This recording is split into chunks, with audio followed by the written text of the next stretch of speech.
So we only have a little bit of time, but Shadow Generations So Operation. What are your thoughts? I like it. Yeah, Sonic Shadow Generations, a remaster of Sonic Generations, and a new Shadow campaign. Since we don't have too much time, I'll just talk about the Shadow campaign. I think it's really fun. Most an improvement from the Sonic campaign. The hub world is very much more involved now. With you get the full like open world, pretty much exploration to find like all collectibles, and the levels themselves are also great. Much more challenging too than Sonic to try to get those good scores. Yeah. And they do a mostly right job to tie the story into Sonic Generations. Sonic's campaign because Shadow shows up in that. Like they're fighting this, and the Sonic part gets recontextualized. Yeah, and Yeah. obviously like the big thing with the story, it's like because of the Time Eater is like the villain of the Black game. Doom. Like it's also bringing in Black Doom, and Black Doom is Mhm. trying to use this opportunity to grow in power and all that stuff, to grow in strength and numbers, and try to corrupt Shadow. Shadow is like growing some new powers like the wings and all that stuff as a part of the mutation and all that stuff. Of He course, he did gets an not inner. sleep. Something He calls to doesn't me. get to sleep because of the time lapse. Gets back to normal. Yeah, he also has interactions with Maria and Gerald from before yeah. they were killed, which all of the emotional moments are all there. And I feel like Maria has gotten such a great revamp. She's had this like in the Archie comics as well. But, like I feel like seeing it in a game format, and then we're gonna talk about the movie very soon. I just think they've done like a really good job, especially with the prequel to the game, the Dark Beginnings and all that stuff. Like showing kind of he has like the edge, but he also has like the soft side as well. And I Yeah, think I they did mean, a really good job with that. I mean, this is like the one that's like explore a lot more when it comes to him and Maria and Gerald was like, oh, thank fuck, because I actually give a shit for once. I mean, they tried with Sonic Frontiers. Unfortunately, I remember the previous games. Yeah, Shadow Generation is really good. I'm glad they bring Rouge back. Yeah, they should really have Rouge in Sonic 3.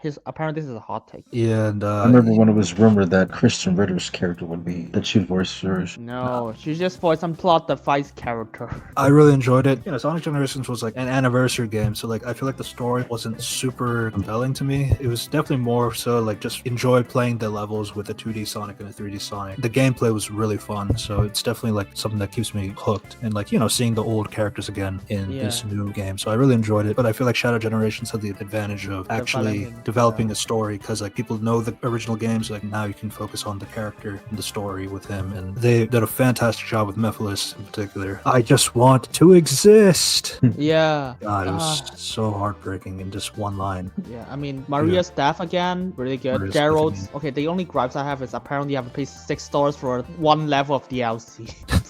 Jesus. Yeah, the The movie Keanu Shadow Reeves DLC. Shadow, yeah. Yeah, that is not worth it.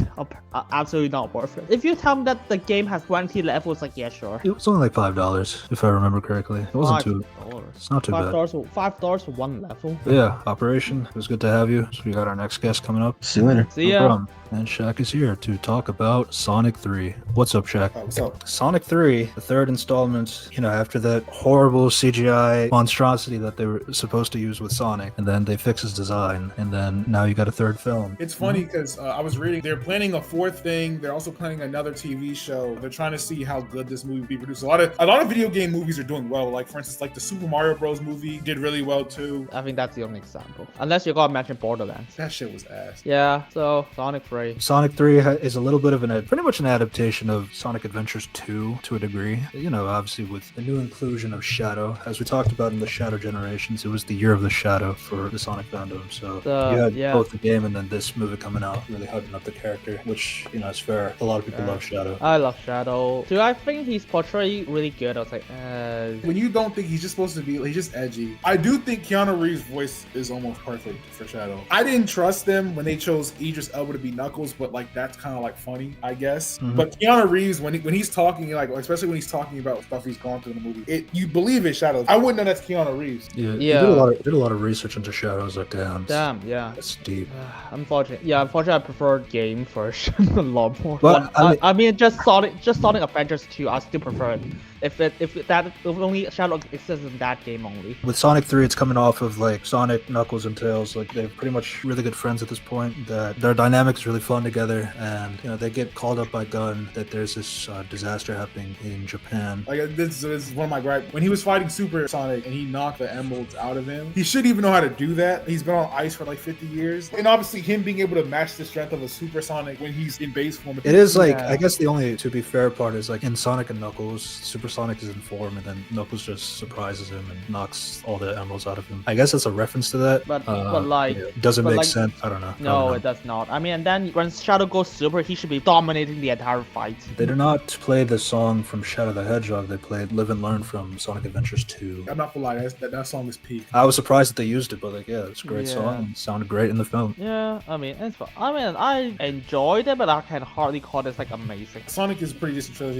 The story wasn't as good as, let's say, the first movie or the second movie, but like I like the moments, like the fight when they were fighting across like Earth, and it kind of reminded me of Goku versus Vegeta. Which, like, obviously I'm a anime fan. Yeah. Really enjoying those moments, like with Eggman, like Jim Carrey also like is amazing. Him being still like, because isn't he like almost 60? Isn't he like old? Like He's Yes, stepping over 60, yeah. to him be that spry and like get really indulged in the character and play two similar but like different characters, like when he's basically having the battle with himself and like having so much humor, but it's like his humor is not like annoying. You know how sometimes his humor can be annoying at sometimes, like kind of in Wolverine and Deadpool. Even though I love Ryan Reynolds, like some of that humor was a little annoying. Yeah, it's Jim Carrey, so he's really good. And there's like some good parts. Like I like the scene like Shadow and Maria hang out. Like you just got a lot more insight into that. If Shadow's like, okay, instead of just edgy. Of course, I had heard that scene could be better. I think the death could have been a little bit better, but what I liked about Maria, like they didn't have her illness that she has in the game, but they replaced it by like making her more like a kid, like having fun with Shadow, like playing games, like roller skating. Basically, she was introducing him to the world and like watching the shows and stuff like that. Watching movies, yeah. I thought that was really nice, and I think they had a really good dynamic. That line is like very impactful about like the light still shines even though the stars are gone. You all you have to do is copy the game cutscene. That's all you need to do. Shoot the kid. Just shoot her. And now it's like, okay, let's just have some guy actually trigger the explosion that killed Maria, but somehow does not kill Gerald. Well, I mean, proximity explosion, like he's a grown man, she's a child, so like she's not fully developed and stuff. No, he's like completely fine. We see it in the story. What'd you think of Gerald's plan to like blow up the planet with the chaos energy? Like what, like It's obviously different from the game. The big difference is that Gerald is alive, whereas like in the game, like he has this badass, like you have to remember he's saying this thing and like you have your last words in a prison cell where he's about to be executed, and like I'm gonna have this thing blow up the world and there's nothing you can do to stop that. So but here, obviously with Gerald being here and being the antagonist, I think it makes sense in the sense that like how he's using Eggman's like intelligence against him so that he can pretty much get up to the space arc and all that stuff, and everybody will die for what happened to Maria. you also like kind of see like the difference between Eggman and Gerald, where Eggman basically is lying. Like all Eggman really wants, they're making him more a little sympathetic. Like he really just wants connections with people or something like that. Because he's so smart, he doesn't have that. And the one person he sees a connection with is using him for like his knowledge and stuff like that, which is kind of crazy. And like the line at when they're fighting, he's like, "You're no Maria." It's in that moment you don't really care about Eggman, but it's like it's kind of sad because all bro wanted was like a friend. Yeah, I wish Gerald was not tossed aside the climax. He got tossed aside really quickly. It was like a little flick and then he went right into the reactor and then poof. It was Yeah. funny, but like it was quick. I mean, of course, I always prefer the game version more. Like, he died already, so it's like, you can see, like, his reflection with his grandfather, with Eggman, and, like, how does it motivate him? Because he can never be like his father, who's, like, a good person. That's kind of the thing about this movie is like I feel like it makes sense because they specifically said that Eggman is an orphan, so he doesn't know where he comes from or where his intelligence comes from. So having Gerald here physically to see him is like, this is where you get your intelligence from. I think it makes sense in that regard. And then also Yeah. the same thing, like, you know, because like obviously there's like comparisons between Shadow's conversation with Amy in the game versus Shadow's conversation with Sonic. I feel like both iterations work for their iterations, but you can't flip them because Sonic in the movie has like a thing that connects him with Shadow, which is like he experienced the death of Longclaw, and how did he live with that, and like how does he deal with like, even though Tom might be dying or he might be dead, he's still not going to succumb to his like dark side and become evil or do something to kill somebody who doesn't deserve it or like anything like that, or you can always be redeemed in that sense. But that's like a thing that movie Sonic has, that he can actually like have that kind of conversation with Shadow, whereas like in the game Sonic is a lot more free spirited. I mean, he can have a good conversation but he doesn't experience death or like loss on the level that Shadow has. So well, it works in one iteration but it doesn't work in the other one. It depends, because that's where Rouge is for. You know, you just get a lot more insight when he's talking with Rouge. You can learn a lot more with him, like, through Rouge. She's like really smart. She can always like understand like Shadow, what does he want and stuff, which is what I prefer a bit more. But it's because they don't have it, so they have to compensate that. And the fact that I don't get it, why can't they just copy the game and just like, okay, the gun soldier just shoot Maria and Maria just like forgive them, Shadow. But like, why don't you just do that? Just have her say something at the end. I think the other thing too is like you have to factor is like this has kind of been a criticism of the game as well, you know, because like Shadow is a character that kind of does what other people want him to do, and like he kind of operates based on that. Having Maria not say anything before her death, then Shadow doesn't have anything that's really fueling him. He's fueling himself by being angry and all this stuff. I understand why people prefer that way, but I feel like that was kind of the point of his characterization conversation in the game, like where he started off like being somebody that was operating on somebody else's like choices or stuff like that, but then slowly between each game through Sonic Heroes, Shadow the Hedgehog, and then 06, like he's finally making his own decisions, doing his own path, doing his own way, and that kind of thing. Again, that's a little bit more of an adaptation conversation. It's like I understand like why they kind of did it differently, but like I do feel like one last like thing that Maria could say before she dies would be a lot. It's also you got to think about like how it's framed. It was they were in a hurry, they were in a rush, and then the explosion happens. There's like nothing. There's not really anything to say. I mean, they could just make it exactly like the game cutscene. It's like nothing is stopping them just copy and pasting it. I mean, I would absolutely prefer that. But I mean, but in context of the thing, it made sense for Shadow to still be under the thing because his one friend in the military, which was that old guy, has an order to put him on ice. And then when he gets out, which call Gerald like basically manipulating so they saying even though it was an accident, him saying like they took Maria, so like that was his only really friend. So I think it makes sense why he's still under basically he doesn't really have thought of him because he's not really developed. Because in these other games he's going through actual stories. In this one he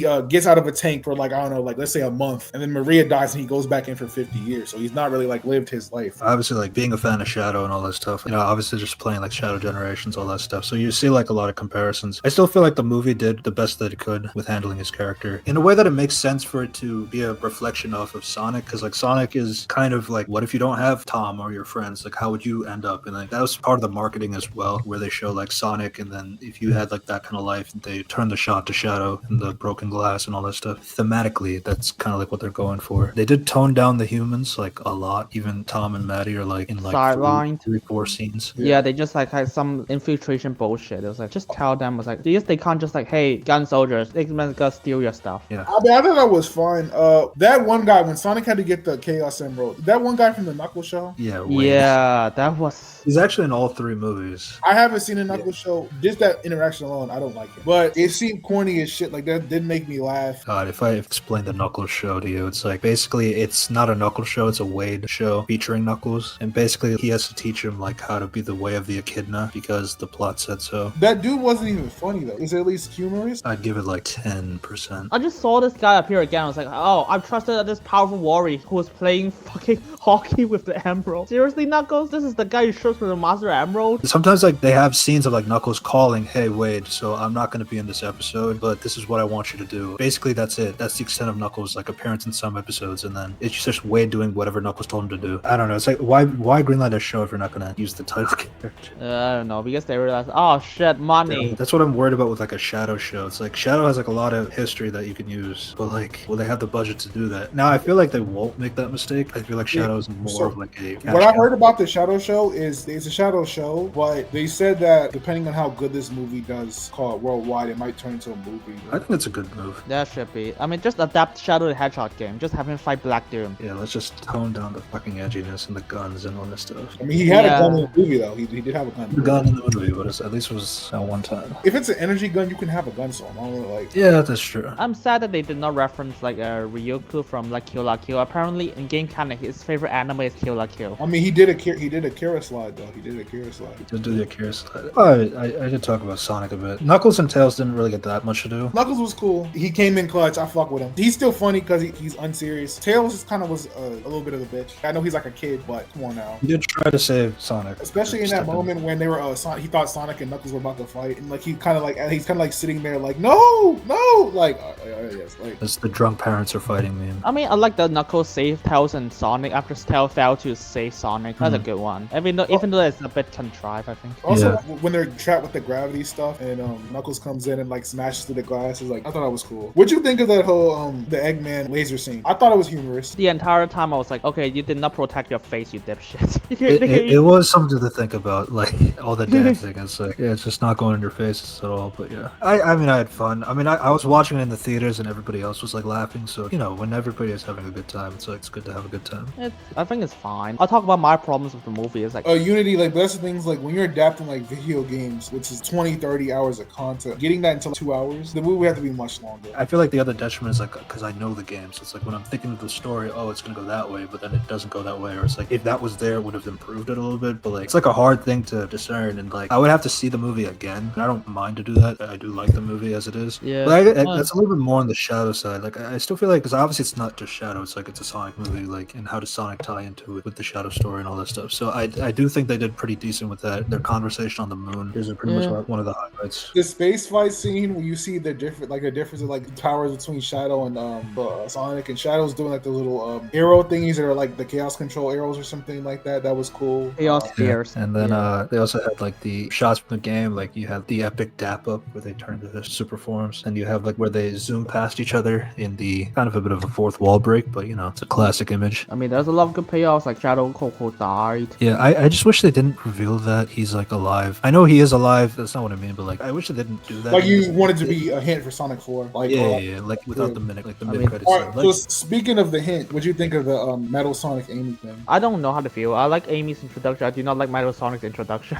Because Amy just one hit kill every single one of them. I enjoyed seeing them. I like seeing them. It's just like the fact that like Amy like destroys all of them by herself is like fine, but like I don't want you to depower like Metal Sonic so easily that like one person could take her out with like. Well, I guess with the whole thing with robots, they could say like that was Metal Sonic version 1. There could be a version 2 or something. Yeah. Like to make it stronger or something. I know a little bit of the Amy story because I'm not like I know of Sonic and I basically know up until like the Shadow stuff. But like there was also a rumor that like after that we were getting Silver. I don't know anything about Silver. I just know he looks like he gives me Trunks vibe. That's the only thing I know. So if I gotta watch Sonic 4 to get Silver, which is my Trunks, we'll do that. But doubtful. But yeah, it will be from the future, so that's like if they adapt Sonic 06 to Sonic Generation something. Yeah, Sonic 06, very glitchy game, but I think the story was like pretty good. From what I heard about their things, like they're trying to adapt more properties and probably going to save like the Amy and Metal Sonic and Silver stuff for movies. But they also heard stuff of like Team Chaotix or something like that. I don't know how you feel about them. I just know about them. And then, I pretty much like all the Sonic characters for what they are. The Shadow show was going to introduce Omega and Rouge. Yeah, so just don't bring up the human hedgehog relationship from Sonic 06. Yeah. No, I'm still upset that they're not they have a perfect way to introduce Rouge. It was like, oh, we got heist into a gun building. I was like, who should we get? I was like, Rouge. I think was a fucking. But I also think the hard thing though is like because they've already established like these guys are aliens, so like that was like another thing too. Is like Gerald did not make Shadow, like he didn't create Shadow the robot. He's an alien that fell from space, and I feel like there was like that was just the extent of it. I feel like that was like being vague on purpose so that they can do it in a Shadow project or something like that. Like where does he actually come from as an alien and all that stuff. I did like the movie though. Well, I call it peak. I don't know about that though. So as you saw when I saw it like the day after Christmas with my brother, and I thought it was peak, but that was like my first. But I'm looking back at it, I was like really excited. I gotta ask George this, and I asked Drew this because Drew also saw it. Unity. So what do you give the movie out of 10? 6 or 7. 6 or 7 is fair, I think. So originally I'd give it an 8, and I was saying like it might be 8.5 because I enjoyed it so much. But looking back at it, it's probably like a 7.5. I still really enjoy the movie. Yeah, I think we're around the same ballpark. I really enjoyed. I just think I was a little bit more critical because I was like, oh, this is like really good. I was like, yeah, sure. I had fun. You guys probably know a little bit more of the Sonic lore than I do because I know Sonic lore, but not as much like as you. And maybe you're more stickler on like the story, but as a casual fan, I feel like there's a lot of like because George is really kind of casual when it comes to Sonic. He enjoyed it. So I feel like a lot of casual people enjoy this movie more than the other two because like it has less humans and more Sonic iconography. I think it's a bit of a sign. I mean, it's also doing well in the box office as well, so it makes sense.